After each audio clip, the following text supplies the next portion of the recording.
Hello students, welcome to psycho Gyan YouTube channel.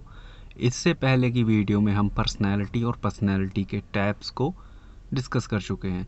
इस video में हम बात करेंगे व्यक्तित्व के विकास को प्रभावित करने वाले कारक या घटकों की, यानी कि वो कौन से ऐसे घटक या कारक हैं जिनसे व्यक्ति के व्यक्तित्व का विकास प्रभावित होता है। व्यक्तित्व के विकास को प्रभावित करने के लिए दो ही शक्तियाँ उत्तरदायी होती हैं। पहली का नाम है वंशानुक्रम, दूसरी है वातावरण।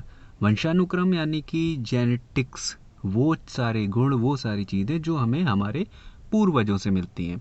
और वातावरण का अर्थ यहाँ पर है कि जिस वातावरण में या जिस माहौल में व्यक्ति रहता है वो। तो अब हम देखते हैं ऐसे कौन से वंशानुक्रम या जैविकीय कारक हैं जो व्यक्तित्व के विकास को प्रभावित करते हैं। इसमें पहला आ जाता है शारीरिक रचना, यानी कि फिजिक। तो व्यक्ति का जो शारीरिक ढांचा है वो सभी का अलग अलग प्रकार का होता है। जैसे सबका फेस कट अलग होता है, स्किन का कलर अलग होता है, आँखों का रंग अलग होता है, हाथ पैरों की बनावट, लंबाई, मोटाई, सब हर एक व्यक्ति का अलग होता है। तो ये गुण जो है हमारे व्यक्तित्व को प्रभावित करते हैं। अगर हम ऐसा पाया गया है कि जो व्यक्ति मोटे होते हैं वो ज़्यादा हंसमुख होते हैं, लेकिन जो पतले होते हैं वो ज़्यादा चिड़चिड़े होते हैं। जो ज़्यादा सुंदर और आकर्षक होते हैं वो अपने आप में कॉन्फिडेंस महसूस करते हैं, लेकिन जो अपने आप को समझते हैं कि हम सुंदर नहीं हैं, उनको अपना स्किन का कलर पसंद नहीं है, अपना फेस का कट पसंद नहीं है, तो वो लोग हीन भावना से ग्रसित हो जाते हैं। तो इस प्रकार से हमारी फिजिक जो है हमारे व्यक्तित्व को प्रभावित करती है। अगला कारक देखते हैं कौन सा है। अगला है स्नायु संस्थान या नर्वस सिस्टम।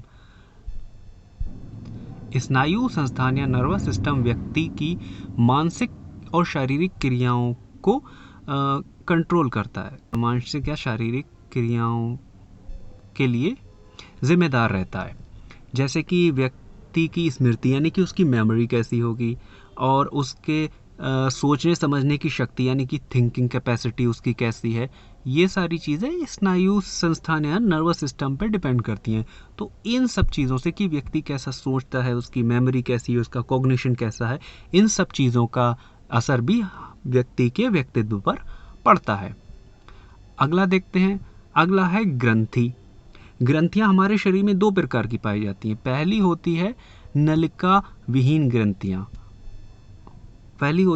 नलिका युक्त ग्रंथियां, और दूसरी होती है नलिका विहीन ग्रंथियां। जैसे कि इसके नाम से ही हमें पता चल रहा है नलिका युक्त, यानी कि इन ग्रंथियों में नलिकाएं होती हैं, यानी कि इनमें जो हार्मोन का रिसाव होता है वो नलियों के द्वारा होता है। जैसे कि लार ग्रंथि, अमाशय ग्रंथि, अधिवृक्क ग्रंथि, यकृत ग्रंथि, अश्रु ग्रंथि, श्वेत ग्रंथि। इन ग्रंथियों में नलिकाएं पाई जाती हैं, यानी कि वेन्स होती हैं जिनसे हार्मोन का रिसाव होता है। तो ये सारी ग्रंथियां जो हैं, हाँ, पहले दूसरे प्रकार को भी मैं बता देता हूँ। और नलिका विहीन ग्रंथियां वो होती हैं जिनमें नलिकाएं नहीं होती हैं, यानी कि इनमें कोई भी वेन्स या नलिका नहीं होती। इनमें जो हार्मोन का रिसाव है वो सीधा हमारे खून में होता है। तो इन दोनों ग्रंथियों से निकलने वाले जो हार्मोन होते हैं, उन हार्मोन की फ्रीक्वेंसी अगर ऊपर नीचे होती है, मतलब कि अगर कोई ग्रंथि किसी हार्मोन का प्रोडक्शन ज़्यादा कर रही है, किसी हार्मोन का रिसाव ज़्यादा कर रही है, या किसी हार्मोन का रिसाव कम कर रही है, तो उसका असर हमारे व्यक्तित्व पर सार्थक रूप से पड़ता है, क्योंकि हार्मोन के रिसाव से ही हमारी सारी शारीरिक क्रियाएं चलती हैं। और अगर हमारी शारीरिक क्रियाओं पे असर पड़ेगा तो उसका जाहिर सी बात है हमारी पर्सनैलिटी पे असर पड़ेगा ही पड़ेगा। जैसे कि अगर किसी की गल ग्रंथि ज़्यादा एक्टिवेट हो जाती है, यानी कि वो ज़्यादा हार्मोन प्रोड्यूस करती है, तो व्यक्ति की लंबाई बढ़ जाती है। तो व्यक्ति की लंबाई बढ़ेगी तो जाहिर सी बात है उसकी पर्सनैलिटी में चेंज आ जाएगा। जैसे कि अगर वो लंबा है तो वो कॉन्फिडेंस अपने आप को महसूस करेगा। अब देखते हैं अगला कौन सा कारक है जो व्यक्तित्व के विकास को प्रभावित कर सकता है। अगला है संवेग या आंतरिक स्वभाव, मतलब कि इमोशंस। व्यक्ति के व्यक्ति का जैसे जैसे विकास होता है वैसे वैसे उसमें इमोशन या फीलिंग्स का भी विकास होता है। शुरू में बच्चे को ज़्यादा इमोशंस उसके अंदर नहीं होते हैं, उसको भय, प्रेम, ये सारे इमोशंस डेवलप होते हैं धीरे धीरे धीरे। तो व्यक्ति के जो इमोशन का डेवलपमेंट होता है उनमें अगर हेर फेर होती है तो व्यक्ति के व्यक्तित्व में सार्थक रूप से इसका प्रभाव पड़ता है। तो हम कह सकते हैं कि संवेग या आंतरिक स्वभाव व्यक्ति का उसके व्यक्तित्व पर प्रभाव डालता है। जैसे कुछ व्यक्ति गुस्से वाले ज़्यादा होते हैं, कुछ ज़्यादा डरपोक होते हैं, कुछ ज़्यादा चिड़चिड़े होते हैं, कुछ ज़्यादा दयालु होते हैं। तो ये सारे फीचर्स उनकी पर्सनैलिटी में ऐड होते जाते हैं, जिनका संबंध हम सीधा सीधा संवेगों से होता है। अगला कारक देख लेते हैं क्या है व्यक्तित्व के विकास को प्रभावित करने वाला।